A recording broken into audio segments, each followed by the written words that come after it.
Dear friends, today is Thursday, September 24th, the sixth day of Tishrei. We're in the season between Rosh Hashanah and Yom Kippur, and we are number 146 on our inspiration series.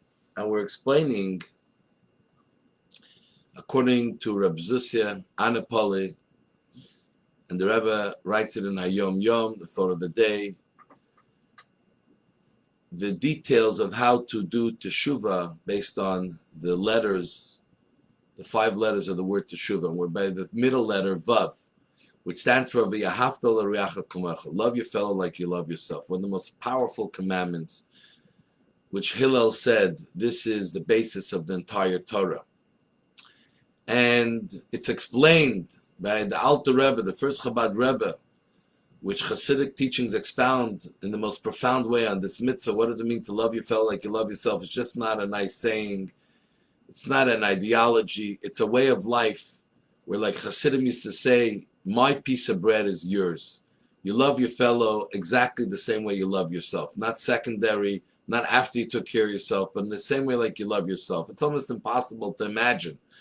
It's not humanly natural.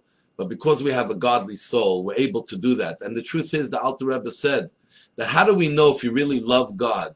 When you love His people without any limits or boundaries. Baseless love. Because if you claim you love God, but you can't tolerate, and people cannot tolerate you because of your arrogance and your ego, then you don't really love God, because they go hand in hand. When you love God and you connect to the infinity of God, then you connect to every single Jew who carries that infinity within them. That's how important it is to learn how to love really, not as a slogan, but as a real way of life. And today happens to be as well the yahrzeit of the Rebbe's mother, Chana, a very regal, special woman who stood by her husband's side under communism, leading Jewry. And when he was arrested and sent away to many years of labor, hard labor, in the Asian side of Russia, Chile, she followed him. And then, right afterwards, when he was released to a bigger city, Alma-Ata, Kazakhstan, where he passed away, and she stood by his side and helped him in all ways possible, and even beyond, even making ink for him so he can write his great Torah revolutionary ideas, and then smuggling all his writings that they were able to save out of Russia, which the Rebbe had printed. And there's a story told about her where she was when she was there with her husband leading Jewry. There were some very difficult times. There was the First World War. There was the Spanish flu. We're dealing with our pandemic, the Spanish flu. And many people were running away from Poland, etc. And they ran into Russia, and they ended up as refugees in Yekaterinoslav, the city they lived. And how they opened up their home and they put everything aside just to be able to take care of these hundreds and hundreds of refugees, almost single-handedly.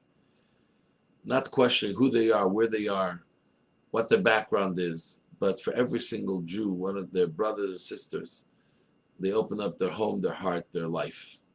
This is V'yahavta l'reacha kamecha. To really return to God is through connecting ultimately with God's creations, human beings. That's the litmus test. So if you want to know if you're religious, it's not only about how long it takes you to pray or how many times a day you pray. It also has to be expressed in how do you get along with your neighbors? What do they think of you? They may not agree with all of your opinions or with your way of life, but do they respect you? Do they look fondly at you? That's V'yahavta l'reacha kamecha. God bless you. Have a great day, and let's return to our inner source and to God and have the most incredible year.